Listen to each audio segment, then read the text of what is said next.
MLS Aces Podcast. This is your host, Tom Sweezy. This is episode 255 of the podcast. And this week I'm joined by my same crew here, Vaughn Pullman, Jason Vivang. Vaughn, I'll start with you in the supporters group jersey. Yeah. What jersey is that and how are you? I'm doing great. This is the QC Royals. I am a proud member of the QC Royals. There's about 30 of us, so it's a small supporters group. But we've got our own bar called the Buzzed Queen. Oh, hell yeah! Here as a sponsorship, and yeah, it's a great group of guys and gals, and we tailgate ahead of the Charlotte FC games and do community events, and yeah, really proud QC Royals member. Does your own bar to the QC Royals mean you get free drinks? There is a kegerator with beer on tap. Okay. Absolutely. Okay. You know that I might be joining the QC Royals now and I'm getting some free drinks. That has Tom Sweezy always intrigued there. Jason, how are you with your static this evening? I'm good. Is there still static? No, you're good. It's like I'm trying to stay still here. Yeah, things are good. You know, we're the only team that, I guess not the only team that didn't play because the Galaxy LAFC game got moved, but the Fire weren't there to be the one team to draw this weekend. I was going to say, of the three teams that we have fandom of on this podcast right now, you're doing the best. You know, yeah, you're we're killing it over here. So I can't take any fire shots over at. You're in a playoff spot. Yeah, yeah. I have one. Not, I guess it's a surprise, but I need to pull this out for the podcast today. That's amazing. So this is gonna be here for. We'll see if more. It's not visible. No, it's okay. I'll make sure I slide that way. But my fiance went on her bachelorette party this weekend, and they surprised her with a giant head of me. And I've never known I needed a giant head of myself more than that until I've had it. So it's pretty incredible. This is gonna make some appearances for sure. You should just put it over your head. Just like this the entire time? Yeah. You're looking slick there. You got the haircut, everything. It's perfect. Yeah, I got mine today, but this is the hat still because you know I get lazy. But that's my only surprise that I really wanted. That was the podcast, guys. It was a good surprise. Hopefully people are looking at the video and over Spotify, you probably got nothing from that. Yeah, so if you want to see what the surprise is, go over to YouTube, subscribe to us, watch it over there. If you don't care what the surprise is, then you're a loser and you're missing out. Exactly, you're missing out. But let's chat Major League Soccer. We had week 1 action. MLS is back, not the tournament, but the season. And I think first and foremost, I don't have it in the show notes, so I apologize about that, guys. But it was game 1, week 1 of MLS on Apple TV. Jason, I know you wanted to talk about kind of our experiences with it. It's a great idea, so I'm going to start with you. How did you intake MLS in week 1, and what were your thoughts of Apple TV as a whole? Yeah, I loved it, honestly. Like, I feel like the whole system is very easy. We already talked about that, how easy it is to access everything. One of the things, so when there was like 7 games at once, I was like, you know what? I saw MLS 360. I wanted to check it out. The casual atmosphere of the show is really cool. I think when Taylor Twellman joined, it got a lot better just from his experience. Twellman also brought a lot of energy at points. Where he really did, yeah. I mean, even when he just showed up, he was like super high energy. I was like, I don't know if I need all this energy right now, TT, but I appreciate you bringing it. But yeah. The one thing that, like, I feel like the commercials need to be better placed, because there were moments where there were commercials and they missed like 2 goals. I mean, you still see them, but yeah, you saw it like a few minutes later or commercial. If you're watching that, you already paid, right? I guess it's more revenue generating for the league. Well, I get why they need commercials, but like they put commercials during halftime of games, and like almost all the games have very similar start times.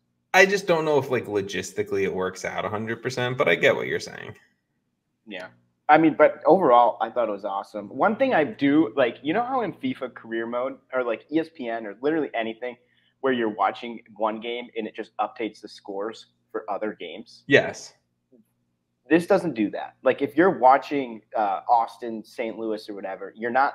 If someone scores in DC, you don't see that. You don't see the live update until they. Yeah, like I feel like there should be a drop down or like a bar on the bottom or something that kind of just updates if goals are scored. Yeah, I know they had like that side bar or panel. They had that for the 360, but like if you were just watching one game, oh, that's what you mean. You're not unless you're actually following on like an app or whatever. You're not actually seeing the updates. Fair. Okay, I mean, look, this is all an Apple TV panel right here. This is what we're. They're friends of the pod. They're friends of the pod, Vaughn. I mean, did you watch the 360 show? How did you take it in? What were your thoughts? All of that. So I was not able to because I went to one of the games. So I was in stadium for the game. So I did get to enjoy some of the games after the fact, going back and watching. And I thought, honestly, the presentation compared to ESPN Plus, every single feed looks like it's the game of the week that was on Fox. Like the video quality, the presentation, it is top notch. Like the enjoyability of watching a game and the crispness of the video, night and day. I mean, already it's so different. You easily find the replayability of the game because Tom Sweezy struggled in finding that on Apple TV. I found it because I've already been like deep into those since day one of Apple TV launching. Yes. Got it. Okay. I didn't know that. Well, okay. So it's different on each device, right? Because I watched some of the games on my phone on the Apple TV app, and then when I could, I was watching on my smart TV with like whatever, right? So when I was trying to rewatch the NYCFC Nashville game, I like just kept on getting like watch the highlight replay of it, and I like couldn't figure it out. People were saying online that they were watching it, and I'm just like, I'm an idiot and I don't know what's going on. They don't have condensed games either, right? There's no condensed games. It's either like the 6-minute like recap of the game and highlights and all. I guess that is a condensed game, but not like what MLS Soccer used to do with like 20-minute games where you saw a little bit more. But I figured out you have to hold it down, and then they give you options of like full game or whatever it may be, and all the language options as well. So it is cool once you know how to do it. Tom had a dumb moment there to figure it out. But look, I watched the NYCFC Nashville game, like straight up watching the game. I think I kind of lucked out that it was the first game of the season, so I just kind of took it in like that. And then pretty much, Jason, like you said, like I watched the 360 show for the majority of the afternoon because there were so many games going on at once. And I personally think it was the best way to take in what was going on. And you got to hear guys like Taylor Twellman, Sasha Kleshtin, Bradley Wright Phillips kind of just talk about it and break down things. You do miss, right, the flow of the game. You do miss certain things. But when there's 6 or 7 or 8 games going on, like, it's so hard to, it's the best way to take it in. So, I mean, my recommendation is if you have a specific game you want to watch, you have a specific team you want to watch, like, watch that straight up. And then if you don't really care and you're just there to see the rest of the games and what's going on, watch the 360 show. I thought the 360 show was great. I think they definitely have some room for improvement, but for week 1, I mean, not too many complaints on my end over there. I kind of like switched back and forth. Like when there was all those games on, it was probably like they all started at 6 or something. Yeah. But all of them were on, and so like during commercial breaks of 360, I was really interested in the Austin St. Louis game, and that game actually started I think an hour after all the 6 others. So I just would flip back and forth, but mainly I agree. I think MLS 360 live is a solid way to watch. I think like Decision Day, it's going to be an awesome way to take that in. Yeah, I mean, especially fun. If there are any MLS executives listening, any Apple executives, go for a picture-in-picture. I'd love to be able to toggle. 100%, yeah. Let me toggle between 2. Like, I'd love it. But I know you're trying to draw us to the 360. You know? Yeah, give me a split screen, a quad screen, however I can run it. I just run the audio for one. That's fine. I'll run the audio for the 360 and watch 3 other games at once. I don't really care. But that's a good point, Vaughn. I fully support that. I did feel like at times for the 360 they were not talking about the game that was being shown. Yeah, because they're right. Sometimes it's kind of threw you off, but they're trying to just fill time because it's nonstop go outside of a few commercials. So I get it, but it's laid back, which I liked. Yeah, I do. Like, I feel like it's Manning cast-esque. But like, I don't know. I'm not that big of a fan of the Manning cast, to be honest. I don't like when there's guests and they're Jason, like you said, like they're not talking about like what's in front of you. They're like talking about some comedy. Exactly. I like the Manning cast, but I agree. It's a totally different way to watch a game. Exactly. I mean, look, I'm also saying this from a point of view of someone who normally muted the TV and listened to podcasts while watching. Oh yeah, especially for football, you can mute easily. Like American football. 100%. Well, let's dive into some MLS news. Before we do that, I didn't say this, I guess, to start the episode, but at the end of this episode, I have an interview. I think it's a 12-minute interview with Real Salt Lake right back Andrew Brody. It was an awesome conversation, really, just to kind of chat down RSL's comeback 2-1 victory over the Vancouver Whitecaps, looking ahead to their tough opponent this weekend on the Seattle Sounders, and kind of what the offseason looked like for Andrew. So thank you to him and for RSL for setting that up and getting that in so quickly. So definitely stay tuned to the end of this episode for that conversation between me and Andrew. But guys, let's quickly kind of run through some of the MLS news. Jason, we'll start with you and the Chicago Fire, because all of a sudden they're like, we're not playing games week 1, but we're signing strikers week 1.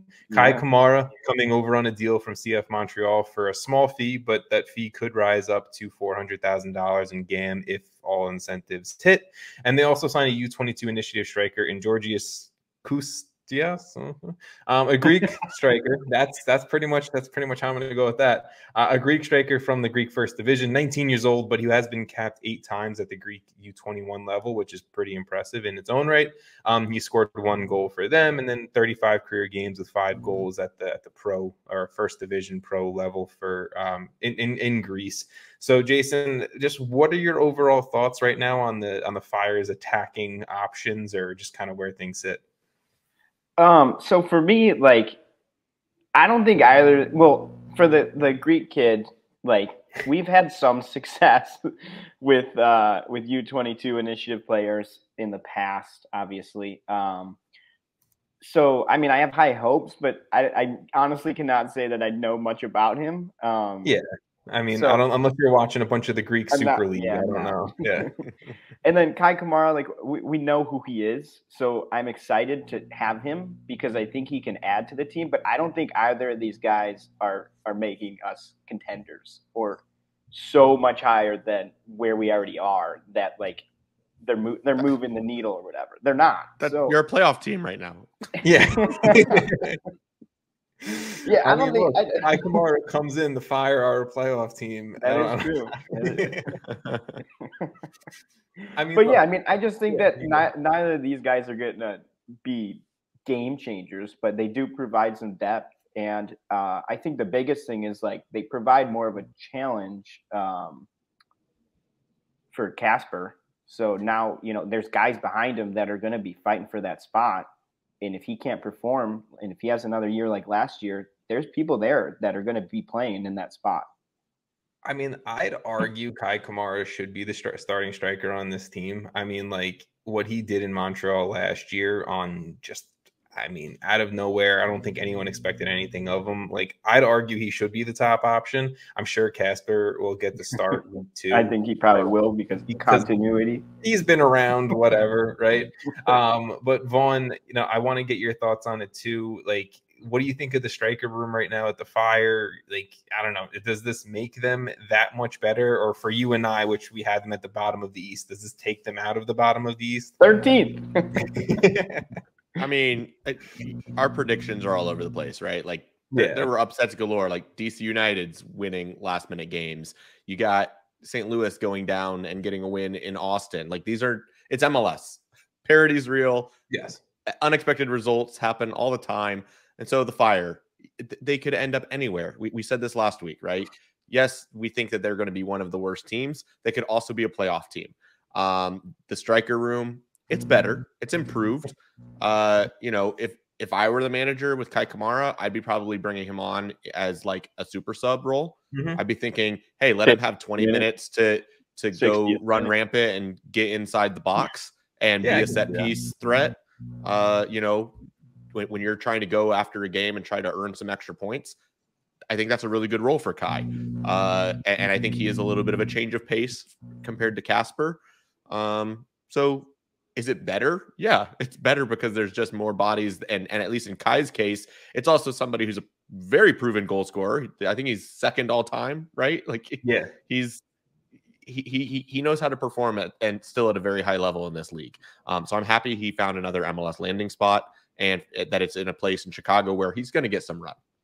For the NBA fans out there, I called Kai Kamara the Nate Robinson of Major League Soccer, and I got like one person to like the tweet, and I was very upset by that. Like, Nate Robinson notoriously, I think, played for like 15 or so NBA teams. Kai Kamara, including the Bulls.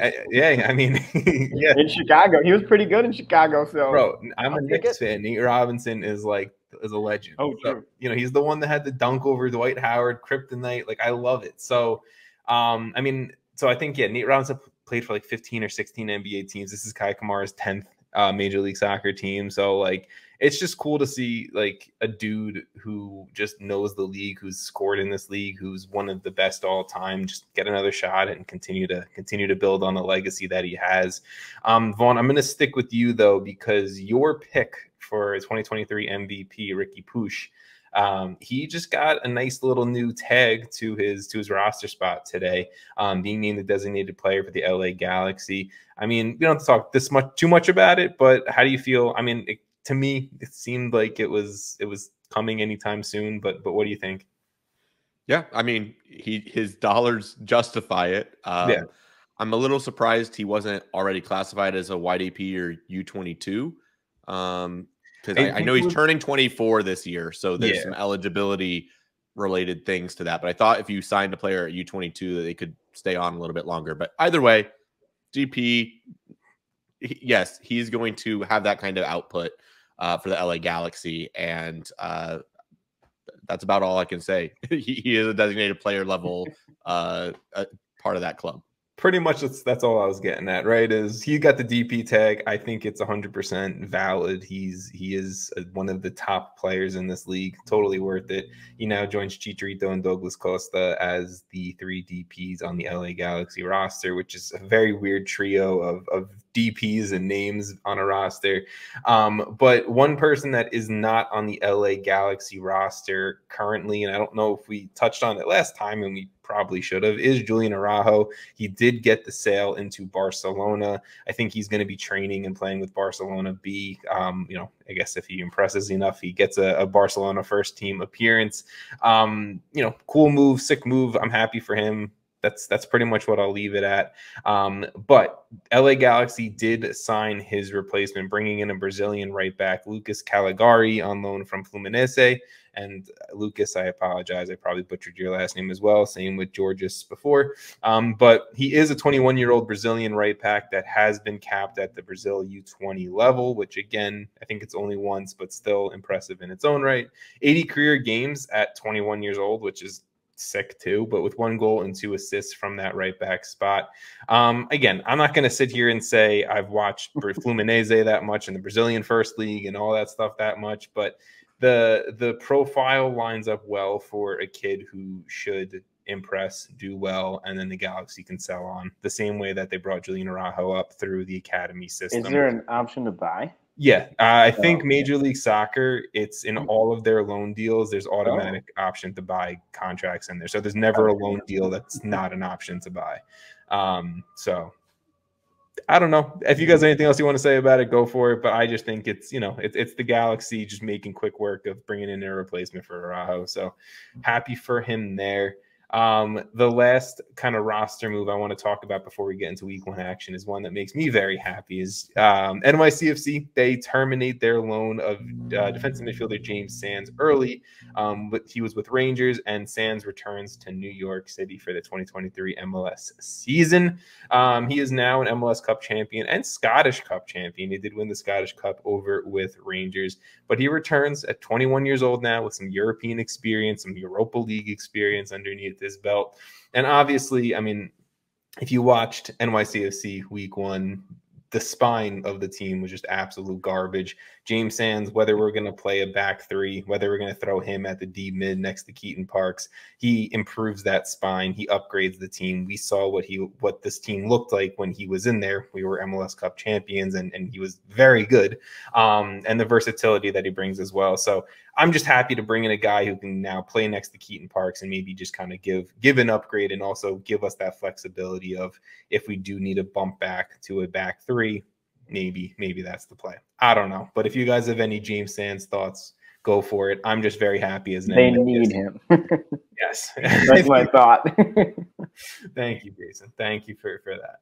Hey, I picked him to finish high. I'm pretty happy about it. And then hopefully the Santi news is true, and we get Santi Rodriguez in too, and we're looking much better as we get into the early. Looking like a 6 seed. Thanks, Jason. I had to double check. That's where I put him. There were some other moves of so far, like heading into week 2 or heading into week 1. Any other moves you guys want to talk about, or we'll dive into week 1 action? Let's dive into week 1. You got the biggies. That's pretty much it, right? An important one. Okay, so I personally want to start with Atlanta United, because I think for me, the moment of week 1, or the moments of week 1, were Thiago Almada putting the team on his back, pulling a Greg Jennings, and just hitting 2 bangers to win the game for Atlanta United. Not just tying things up and building a 1-1 at home and saving your result week 1, but absolutely hitting a wonderful free kick over Daniel, make it 2-1. And the kid, I think the kid knows, or he knows he's about to just get that price tag up to about $30-40 million, because Atlanta United does that. Vaughn, I'll start with you. Thiago Almada, I mean, he's the player of the weekend for me. I mean, it's unreal what he was able to do in stoppage time. I mean, absolutely filthy goals. You know, like you said, put the team on his back. And we said when we were talking last week that that's what he's going to have to do to elevate this club. He was the difference maker. That was going to be a home loss in the opener if he didn't hit a little bit of that magic. And that was really my takeaway from the week is not only this game, it's the teams that are setting the tone for their season, right? You saw New England get a late winner on the road at Charlotte. You had St. Louis having their come from behind win. DC United, them getting 2 stoppage time goals. You know, those are the results that to me stood out, because that's showing a certain level of mentality for the teams that got the wins. It's also something to monitor for the teams that conceded. Are they able to rebound, or is that starting a trend? Because like that was Columbus last year, right? The team that always threw the games away. So some of these teams are going to have to fight those narratives, and we'll have to keep track of that. But that was my takeaways. Yes, Almada had an incredible performance, put the team on his back, probably the best individual performance we've seen from an MLS player in a while, honestly. And beyond that, it was a matter of these clubs stepping up big time late. And that's the excitement and why it's so fun that MLS is back, because we get to have these moments that we can talk about. And it was a really exciting opening weekend. Like, I truly feel in 2023, Thiago Almada is going to cement himself as a star in Major League Soccer. Like, he was very good last year, right? He was newcomer of the year, or whatever kind of award, you know, Major League Soccer wants to force into that kid's award cabinet. But I think 2023, like after the World Cup, I think he has some gained confidence. I think he's going to cement himself as Atlanta United's next star. I do have a lot of concerns about Atlanta United for how they played a majority of that game until Almada hit 2 beautiful balls. So I don't know, I don't know how much confidence I have in Atlanta United. I think I have more confidence in Almada. But Jason, your thoughts on Almada, Atlanta United, or kind of what Vaughn was going with of kind of setting early tones to the season? I think part of like just Atlanta in general is like they really are that middle tier team now. Like they are dead set center. Like if they pull something, like if Almada can pull this out of his ass, this performance, that's incredible. Like 2 beautiful goals back to back. Then obviously they go as far as he can take them. But at their worst, it's still like probably on the fringe of the playoffs. So I think of them as a team that's like it's going to take some time too with some of the new guys they brought in. Yeah. But overall, like, I think Almada is just so good. And I think he's going to, like you said, gain confidence from the World Cup. He's going to gain confidence from just winning the game essentially on his own. I think Guzan looked pretty good in his comeback. Miles Robinson, he's only going to become stronger and stronger. Yeah, he looked decent in his comeback. So I think this team is sort of not in their final form yet. But I mean, what a game. Like, I think there was all those, like Vaughn was saying, there were so many late goals. I was sitting there just like losing my mind. Like, what? Another goal? Like DC scored 2 in after the 90th. Like, it was wild. It was such a great weekend. And it is perfect for Apple, for MLS. Like, everyone who was following this just like got the perfect first weekend you could ask for. 100%. It seems like they scripted it. Vaughn, you want to say something? Well, to add on to the Almada conversation, you know, my concern for him is like the feeling at the end of that game felt like vintage Giovinco to me, right? It's a player in the middle of the field who's hitting a banger to equalize, and then it was a winner on a free kick in a central position. I can see that. So my feeling is like if Almada keeps doing that, right? If Almada hits summertime and he's already at 10 to 15 goals, and we're talking about this every week of Almada, and plays running through him, he's going to be gone. Like he will not be there. So that's like the tricky situation. He's not 28-year-old Giovinco. He's, you know, whatever 21-year-old Thiago. Like he's going to be gone. And so that's what is going to be really interesting to watch for that club and for him is they need him to be that guy. But if he's that guy, it's going to be short term.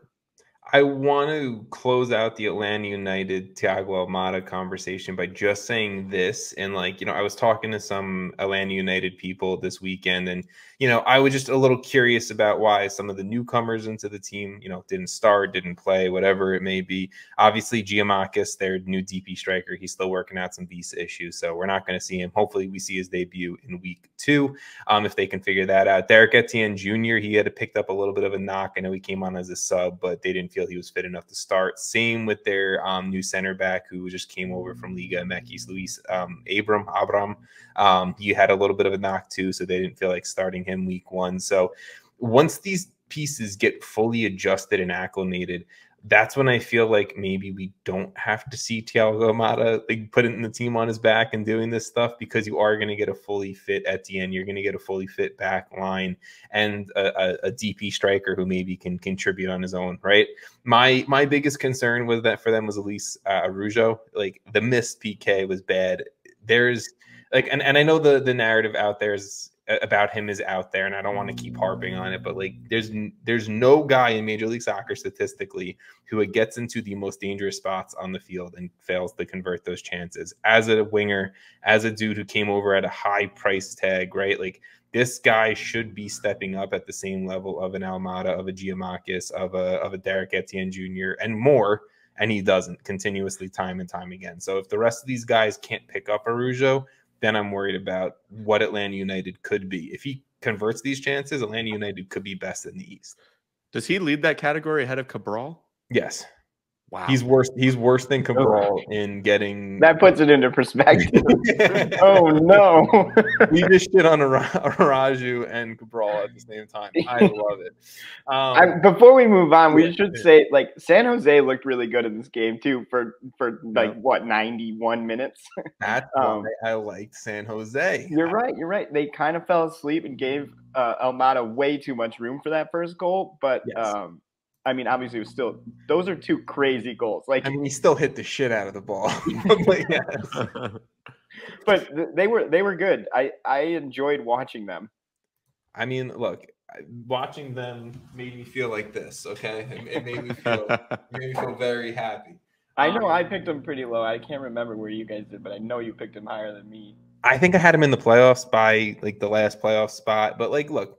When you get Jeremy Ebobisse scoring, like your team's good because Ebobisse can score at high rates. Christian Espinoza is a very good DP winger that people don't talk about because he's been stuck in Almada's system for the last few years. Like this team had Gutman on skates. He did have Gutman on skates. He did. And Gutman, someone, I think, who was the Atlanta United athletic reporter? Felipe Cardenas. Yes, Cardenas and Gutman called him out on Twitter. And Gutman and Etienne were not about it. We're not about it after. But yeah, San Jose, I will say week one, for them traveling across the country to maybe the most difficult away situation of week one, like good for them for showing out. I think, Luchi Gonzalez is definitely putting these players into better situations to succeed. You just hope that you can clean it up and not allow 2 bangers of a goal at the end of the game to lose things in the future. But I still have high hopes and high faith in San Jose for what they were doing. Let's move on to DC Toronto, because you guys have both mentioned it. It was a sick game.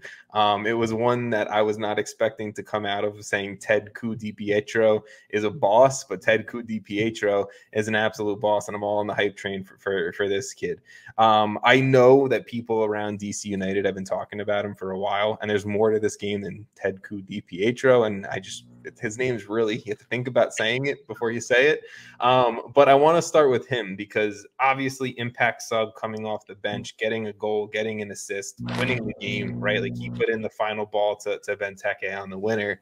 Like they have some quality youngsters on this DC team that may make things interesting for them. Maybe that's a week one overreaction, but Jason, I'll start with you.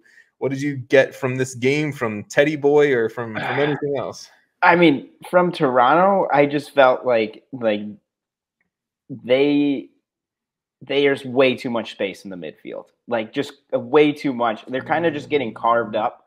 One of the biggest issues I have, so I actually feel like better and worse about Toronto at the same time than I did going into this game. Because I was like, oh, they look pretty good. Then Insigne obviously got hurt. Who knows how long he's out? If he's out for a long period of time, that's horrible. Bernadeschi looked great, though. Like, he looked really good. Like, he could be the leader of this team. Obviously, you want both of those guys, but you can't. Yeah. I think the biggest issue I had is if you watch that Benteke goal at the end there, he is just on an island. There's no one within like 3-4 feet of him at like the 6-yard box, just sitting there waiting for the ball. Like, you can't just fall asleep like that in 90. Again, late game, they choked it. They allowed 2 goals. What, 90 plus 8? Come on. You can't allow a guy of Christian Benteke's quality just to have easy goals. Look, of his quality, you don't have to give him that much space for him to convert, right? Like, at the end of the day, he converts high-level chances. It's the ones that aren't high level is the ones that he's had issues with in the past. But Christian Benteke is a very good striker. He's going to come to Major League Soccer and score a ton, and he did it week one. I think that was a big part of it. And to your point of, I think, Toronto FC allowing too much space in the midfield. I mean, Matthias Klick, I still don't remember how you say it, sorry. But his absolute, like, I wouldn't call it a banger. I would call it a really good goal. But he had a very good goal early on in this one. And that's because he had space running into the chutzpah to take the shot in the first place. I mean, yes, first of all, like, just absolute. He was like, I'm here, boys. And then just he laced it, bro. He put the foot through. but he had a ton of space to even give him the opportunity to go for a shot like that. So, like, I think the Insigne injury hurt them a lot. I'm not going to take that away. That's a huge loss, and that's a tactical switch up that you have to adjust for. But I think they were very soft defensively. Vaughn, I don't know. I'll go into you for. We can stick with Toronto if you want to stick with Toronto. I mean, for both clubs, right? Like, this is what the whole season is probably going to end up looking like. Like, I think a lot of other teams in the league, we can take a look at them and be like, hey, this team's going to be really, really good and going to score a lot. This team's going to really struggle to score. For DC United and for Toronto, I think they're going to have a lot of 3-2 results, right? Or they're going to have other games where it's like 4-0, both directions, right? So for Toronto, Bernadeschi, you got a guy that's MVP capable, and he showed some of that. But you have a defense that, even with the improvements, poor Sean Johnson is going to have his work cut out for him all year long. They're going to need him to stand on his head because right now it doesn't look clean. This looks like the year. What year was it? Was it year 3 for LAFC where they had Pablo Cisniega in goal? And it was like, this team can score a lot, but they're going to concede a lot. And that's what this feels like, is another Bob Bradley side that has the ability on the top end to be goal dangerous, but man, they're going to be leaky when they get stretched, and they're going to be stretched often. And that's what it felt like in this game too. And so the other thought that kind of came from this, and I mentioned it, when talking about these teams, and can you use this as your springboard to set the tone for the season? These teams are not 90 minutes fit. And that's not only physical fit, that's also mental fit. And I think that's what we saw here is like, okay, clearly Toronto shut off and there was a problem towards the end of the game versus DC United. They were playing with a little extra juice and were able to make the magic happen in stoppage time. I don't think that if this game's played in June or July, it goes the same way. I can agree with that, right? And I also think a little bit of maybe DC United's, maybe their little energy burst at the end was because of the youngsters, right? A Christian Fletcher, a Ted Di-Pietro. I know Matai Akamboni, the center back, the 16-year-old center back that started. Like, good for this kid at 16 years old. Like, you're getting starting minutes under Wayne Rooney. Like, that's just sick to say. But right, like, I think a lot of their youth maybe were the reason why they kind of had a little bit of extra jolt at the end, where maybe some more veterans on Toronto are trying to, ease themselves into the season, because it is a long season, right? It's do you start hot early? Do you end like consistently at the end? It's an argument there for sure, but I think these teams are going to have a lot of adjusting to do. I have major concerns over my Toronto FC to win MLS Cup pick after week 1. I'm not happy about it, but I think it's going to have to be a little bit of a shift up in formation for TFC as well, especially if Insigne's out for weeks. I think we might see a 4-4-2. I think it's going to be Bernadeschi paired with Diamande or Akinola. Ayo Akinola up top. Because I don't think there's quality in winger unless you're forcing or pushing Jaquil Marshall-Rudy to start. So I don't know. I think we're going to see some tactical changes in Toronto FC heading into the rest of the season, or heading into the rest of however long Lorenzo Insigne is out for. But we'll keep our eyes on that heading into week 2 and the future. The last game that I want to give some kind of longer love to, and then we'll quickly run through the rest of the stuff, is St. Louis City. They win their first ever match, period, not their first ever home match. They just win. They win match 1 over Austin FC on the road. Joao Klaus with the game winner. Dude scored the goal, subbed out. He said, "Take me out, coach. Like, I did it all." And it was an absolute fantastic moment for St. Louis, for the people I know over there. And I mean, like, look, this is a long built up project. Like, these guys on the field, they probably just felt so much relief that they got win 1 out of the way so fast. Now you can head home in week 2, and now you can focus so much more on that, and instead of trying to get your first win at home or whatever it may be.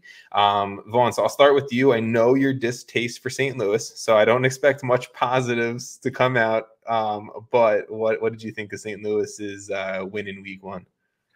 I think that the player of the game was the St. Louis kid, Kip Keller, who handed this game to his hometown club. My goodness, what a disaster. I have not seen one player implode a game for a team that bad. It was rough. It was rough. I would be losing some sleep if I were Kip Keller. Can I just give some preface to the listeners and the viewers of what happened in man, I knew we were gonna have to do this. In this game, Kip Keller, center back for Austin FC. He is a St. Louis kid, but he's a center back for Austin FC. Passed the ball back to Jared Stroud, who was a member of St. Louis SC. And it was an absolute just easy sitter goal. Kip Keller made an awful mistake, one of the worst mistakes you're going to make on a soccer field. So I just wanted to preface it with that. It was a mental lapse. It was a mental mistake. But Vaughn, I'll let you continue.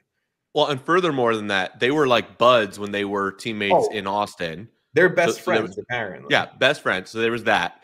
Kip Keller also got dunked on by Tim Parker on the opening goal. Yeah. Now, and the third goal, the game winner with João Klaus, he got put on absolute skates. That one, I'll take less accountability away from him, but yes. It was class from Klaus, but Kip Keller was still the one that looked absolutely a fool on the play. And that was also I believe in a substitute appearance too for Kip Keller. Yeah. He didn't start. He had to sub on after injury. So it was a rough less than 90 minutes for him.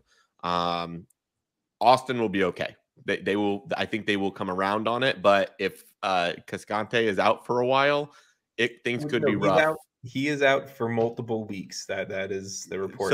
So they're going to have to figure some things out with Väisänen and Keller, and he can't have games like that. Otherwise, there's deep trouble there. St. Louis, happy for you. as happy as I can be. That's like the least confident happy for you. happy for you, and as happy as I can be. I sure hope that you have your comeuppance this coming week against Charlotte.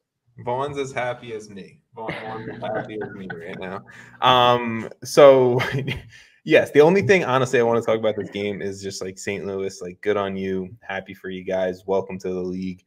João Klaus very much impressed me. For many people saying he wasn't going to be this dominant goal scoring threat. Dude hit a heck of a ball to win the game. And my only other thoughts is Kip Keller.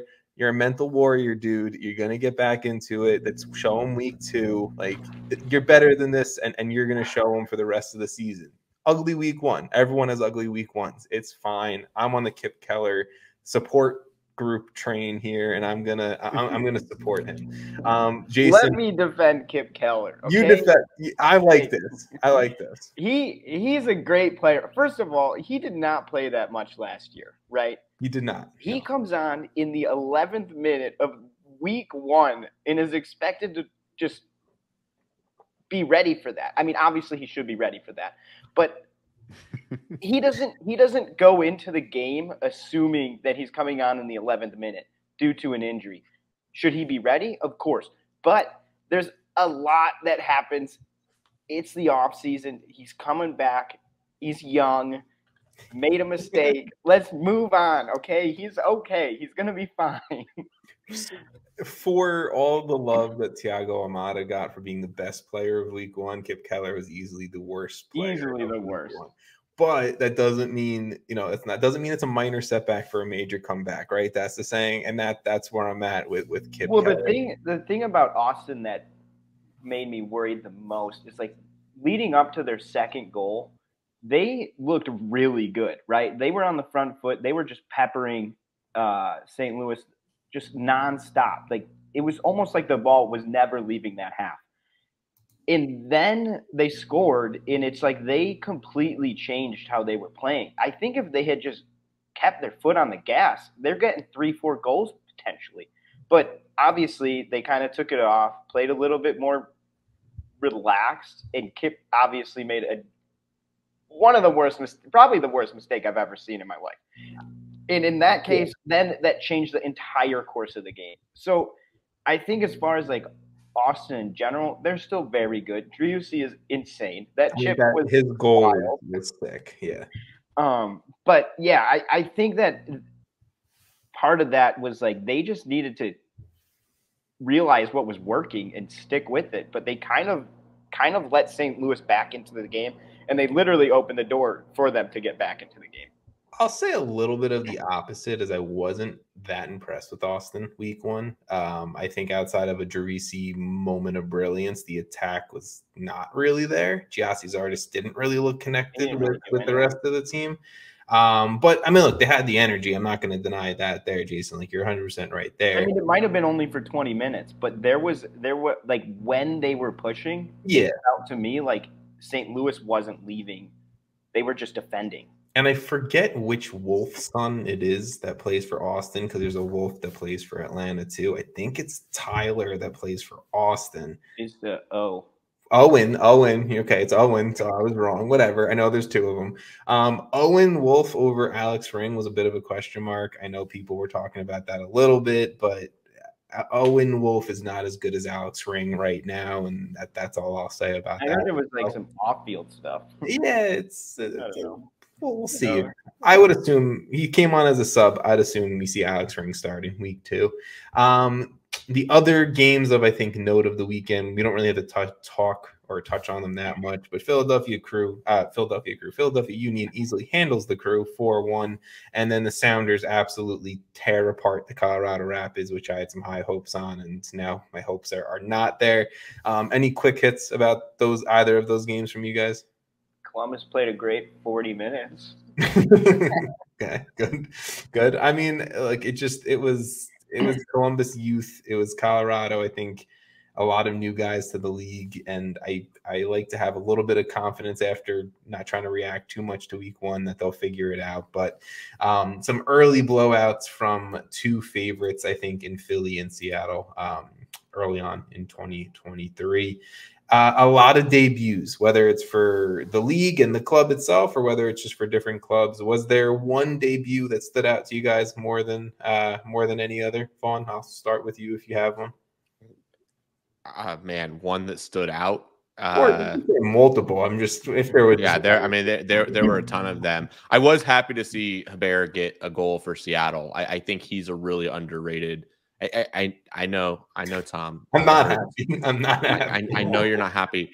But it's another one of those guys that it just was an absolute offseason steal. Like, to me, he's going to have that kind of Rusnak impact where he's got the ability to be a 10 plus 15 plus goal scorer for them. And to add that to that roster, like, they look scary good. And for him to get started early with Seattle playing that way, and also the vibes he's talking about where he's like, it feels like I'm back home for the first time in a long time. Yeah. I think Hebert's a sneaky guy who could have a really monster season. Jason, was there a debut that stood out to you week 1? My guy Takeoka for Vancouver. Hey, I thought he was pretty great, and I said before the season he's going to have to be great. Look, I mean, I think he was the Japanese first division, like, team of the season goalkeeper of the year, and Vancouver brought him over. He's only 26. Like, he could be one of those, like, random signings that are just a staple of Major League Soccer or a staple of a club for the next 6 years to come type of deal. So I really liked him week 1. I think Vancouver, and we'll talk about the Vancouver RSL game in my interview with Andrew Brody. I personally just think Vancouver fell asleep for about 10 minutes. Other than that, they were the better team, but RSL took advantage, and that's how you win games on the road week 1. For me, the one debut that I just want to give some love to is Sergei Kristov, the Inter Miami center back who scored in his debut for them.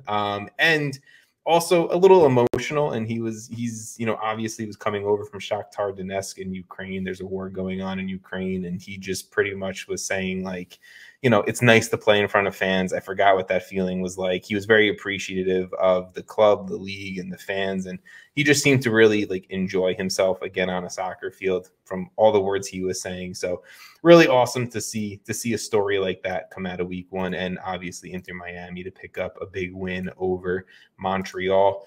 Let's look ahead to week 2 super quickly, guys. There's a lot of storylines to talk about, whether it's debuts, whether it's St. Louis City's first ever home game, whether it's teams we haven't talked about. Vaughn, I'll start with you, and it could be those things. It could be something else completely different that I didn't say. What is something you're looking forward to in week 2 and continuing to see, or maybe something brand new? I'm kind of looking forward to a couple of specific games to see if teams can kind of show what they showed in week 1 and build upon it. And it's actually 2 teams that lost. San Jose, Vancouver looks really intriguing to me. I thought both of those sides looked really good in week 1 and came out on the wrong side on the results. And so I think that could be a really sneaky good matchup. And also Orlando, Cincinnati. I think that's one that could be a playoff seeding impact game right here at the beginning of the schedule.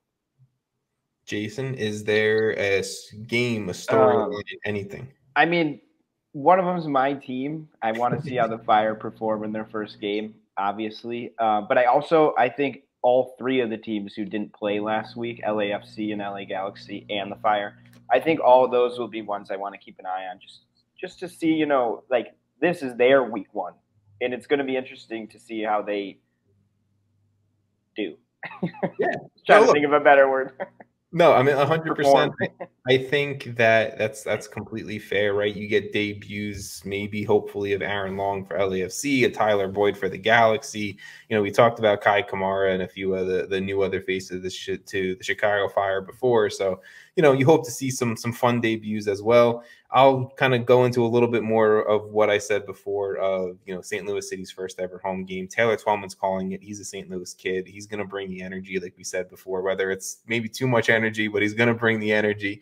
I'm excited to see what a game at City Park looks like. I'm excited to see what the fans do, the tifos, all that fun stuff. It's always fun to see the atmosphere. Yeah, it's always fun to see the atmosphere of a brand new team, and they do, you know, host the 2022 newbies of Charlotte FC, Vaughn. So we'll see your personal hatred on fire once again for St. Louis City. Guys, anything else before we turn it to my interview with Real Salt Lake's right back, Andrew Brody? We, again, talked about their 2-1 win over the Vancouver Whitecaps and looked ahead into the Seattle Sounders and a little bit of the offseason as well. Anything else before we get into that, guys? Noel Buck. We didn't mention Noel Buck. Yeah, He had a great first week. I mean, the kid looks legit. I didn't know, but I think Tom Bogert said it on Extra Time this past, whatever it was, Thursday or Monday, whatever it was. I don't even know what day of the week it is. But that Noah Buck was apparently had interest from Tottenham. I mean, that's pretty big, and I feel like that should have been a bigger story, or maybe more highly covered more. I don't know, but that's pretty big. I mean, he fit very well next to Matt Polster, and I thought he could be a piece that, you know, if he can play up to this performance, then New England's going to be very good in the East, because we know the rest of the talent they have. Now it's bringing in these youngsters and getting them acclimated into the lineup. And I was very impressed by him. So very good pull there, Vaughn. Jason, anything else before we get to the interview? No, honestly, what a great week. Apple's killing it. Right, exactly. Apple's doing well. We'll get more soccer in week 2, and in week 2, or I guess after week 2, you guys will get more MLS Aces podcast. So sit back, enjoy the interview that I had with Andrew Brody of Real Salt Lake. We are back with another interview. This time I am joined for a very special kind of week 1 coverage of Real Salt Lake's 2-1 win over the Vancouver Whitecaps with RSL, undefeated RSL fullback Andrew Brody. Andrew, how are you, man? Thank you for coming on the show. Yeah, appreciate you. Thanks for having me. I love the intro. I mean, look, how does a undefeated, I mean, it's 1 win, right? It's 1 game, but how is it looking? 0 losses, 0 draws, and you guys coming out on a road victory so far. Yeah, no, I mean, obviously it's great to get that first win under your belt. First week of the season, especially away from home. You know, it's never easy in this league to get results on the road. And we've shown that, you know, we can do that over the last couple of years, and, you know, going into week 1, to be able to do that shows the character of this group. And we're kind of picking up where we left off last year. You know, I'm just super proud of the resilience that we showed in the first week, being down at halftime on the road, tough environment to be able to fight back and get a win there. So, I mean, how much do you guys hate hearing the X-Dog joke? I mean, like, but I'm sure the joke gets annoying, but it is very true of the sense of, like, you guys for the last 2 seasons, maybe even more, really just don't stop fighting. Like, you guys, you know, you're down 1-0 at the half, you come back and you just have this absolute 5-10 minute performance of just, we're back in this game against Vancouver. No, for sure. I love the X-Dog joke personally. I love it because, you know, we embrace that. We embrace the mentality and the hard work we put in. But, like, when we say the X-Dog, I just don't want it to go unnoticed that we do have quality as well in our group.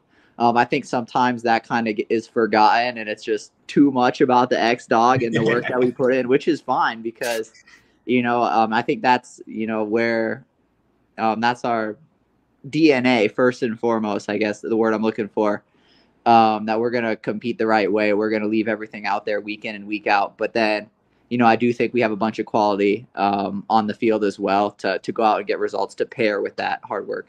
I mean, look, for sure, you guys have quality all over the field. I think last year, in my opinion, for you guys, it was a major increase in visibility to guys like yourself, guys like a Zach McMath. I think even when you're looking into the attack, like an Anderson, Julio, Jefferson Savarino coming back into the squad, I think you guys do have so much high quality talent. That's the right phrase in there. High quality talent. But it is the fact that your high quality talent also doesn't stop. And that's the reason why you guys do perform as well as you do. And you guys have made runs in the playoffs. And this team is a lot of fun to watch. But I do want to go back to week one. Obviously, you guys are down 1-0 at the half, getting into the first real action of 2023. What is Mastroeni saying to you guys in the locker room? Like, we're still in this type of deal, or is he more of a screaming, yelling kind of guy at the half? No, I think he was pretty calm. We knew ourselves going into the locker room before Pablo even came and spoke to us that, it just wasn't clean enough. Yeah. There were too many sloppy giveaways, too many stray passes in the midfield, really all over the field. We couldn't really get anything going, couldn't get into any rhythm. So we knew coming out in the second half that, that had to be better. And then when Pablo came in, he just gave us that encouragement that, listen, we're still in the game. It's only 1-0 down. We've been in situations like this before. So he tweaked a couple things at half, gave us that confidence to say, listen, if we get one, we're going to get another. And that's exactly what we did. I think we scored in the 70th and 73rd. So literally exactly what he said. He said, if we get one, we're going to get a second. And, we went on and did it. And I think the quality that we showed on the ball in the second half was much, much better than the first half. I think we played with a bit more confidence to look forward and play penetrating passes. And I think that really showed in the second half as we were able to kind of get them on the back foot a little bit. I think you mentioned it, right? You go back-to-back goals pretty much in a 2-3 minute span, whatever it was. A guy who I feel like is heart and soul of the club from an outsider looking in, right? I'm not an RSL fan. I'm not in the RSL area, so I can only really tell as much as I can. But a guy like Justin Glad, who's been there, done that, he's a club homegrown, all of that. He gets the first goal, and then Damir Kreilach getting the second goal. What is having Damir back, Damir scoring game winners? What does that mean to the locker room? Because you can tell, at least from an emotional standpoint, what that goal and what that last game meant for him. Yeah, no, it's huge for him. I'm so happy for him that he was able to come back, get his first start after being out most of last year, and then finish it off that way as well with an amazing finish and then the 3 points. But, he's our leader. He's our captain. We go as far as he goes, and he just brings that positive vibe, and he brings a winning mentality to the group. He's a guy you want to work for. And when he's in the box, it's crazy. Like, I feel like he's going to get his head on any ball that's served into the box, whether it's around him or not, like a bad service, a good service, like he's going to find a way to get there. He's such a threat in and around the box, and he's a clinical finisher. We've seen that over his time with us in the MLS. So it's just about finding him in the right spots, getting him the proper service, and he's going to take his chances. One thing that I've seen from professionals, or I've heard from professionals at every single level, I think in any professional sport, right? It comes down to you guys always grinding to improve. You guys are always grinding the next day to improve upon better what you did. I think you had a phenomenal first game of the season personally, but what do you think you can personally take away from week one that, you want to go into week two, or this preparation for week two, that you're like, okay, I can just be that X small % better? Yeah, no, I think it's important to realize that you can get better every single time you step on the field. We're not gonna win a championship tomorrow. It starts in training. It starts getting one day better every single time you step out on the field. And we're firm believers of that at RSL. We're all about the process and getting better day by day. Were you asking just more as the team, or me individually? Either or, I don't know if there was something maybe that you were just like, crap, I didn't do that well, I could have done it better. Or maybe the team, you guys see something that you're like, we should be doing this better from the jump. Yeah, no, I guess personally, it's about just getting adjusted to the right side again. Yeah. Because last year I played predominantly left back, and it's a lot different.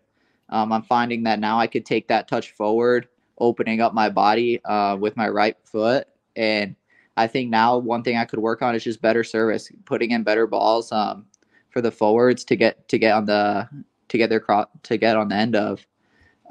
That's one thing that I would like to maybe get better on in week two, and working on this week in training. And then, as far as the team goes, I think it's about putting in a full 90 minutes. I think we came out a little bit flat this last game, and I think if we could start a little bit quicker, that'd work wonders for us in our game. And I think it's also first game jitters on the road.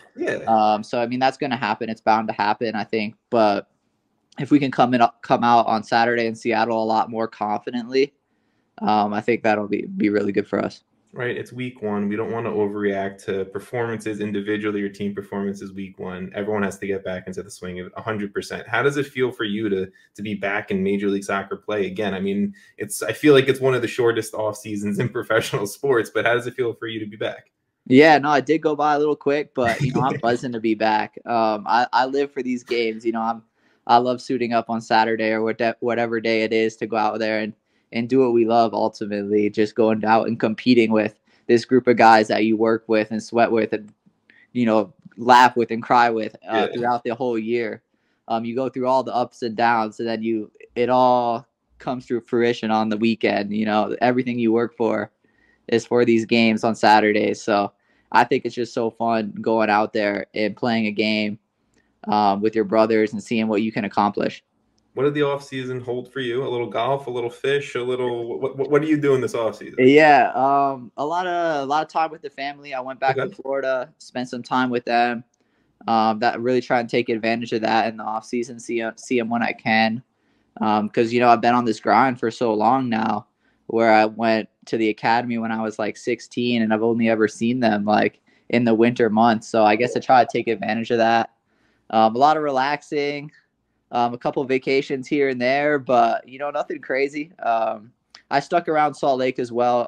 The facility's open for us. We can still go in, get some touches in, lift some weights. So try to stay fit as well. Okay, just staying on the grind. Yeah, exactly. We live for it. You mentioned one thing earlier. Obviously, yours transition from 2022 to 2023, kind of going back to the right-hand side. No Aaron Herrera, right? Like Aaron was a guy who, I mean, I'm still a big fan of him. I think his talent level is immense.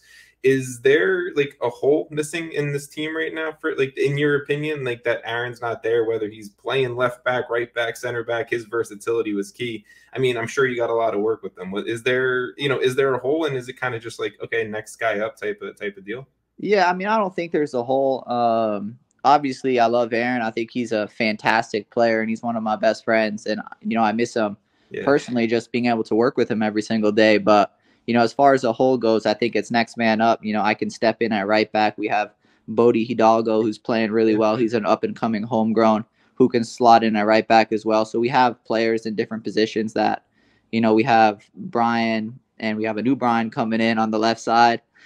So we still have a lot of depth in the outside back positions. Obviously, Aaron is a fantastic player. He's shown that in his time in Major League Soccer of what he can do. So obviously, I miss him from a personal standpoint, but, I'm excited to be on the right side and show what I can do over there.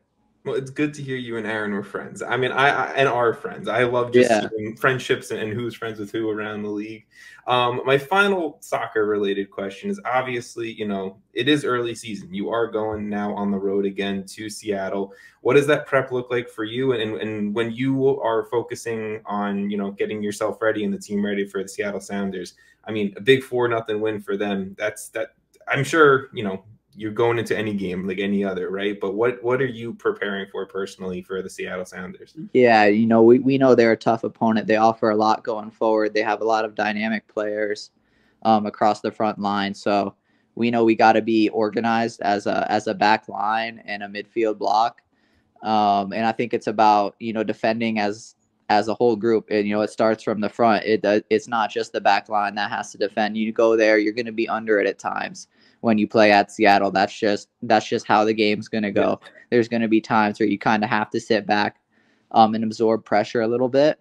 But then when we do have the ball, I think it's on us to be able to make the field big, which we want to do, get our outside backs really high, and then try and show our quality, switch the point of attack, play in between lines, serve balls into the box. And, we're confident that wherever we go, we can get 3 points if we come out with the right mentality and the right work. So I think we can do it.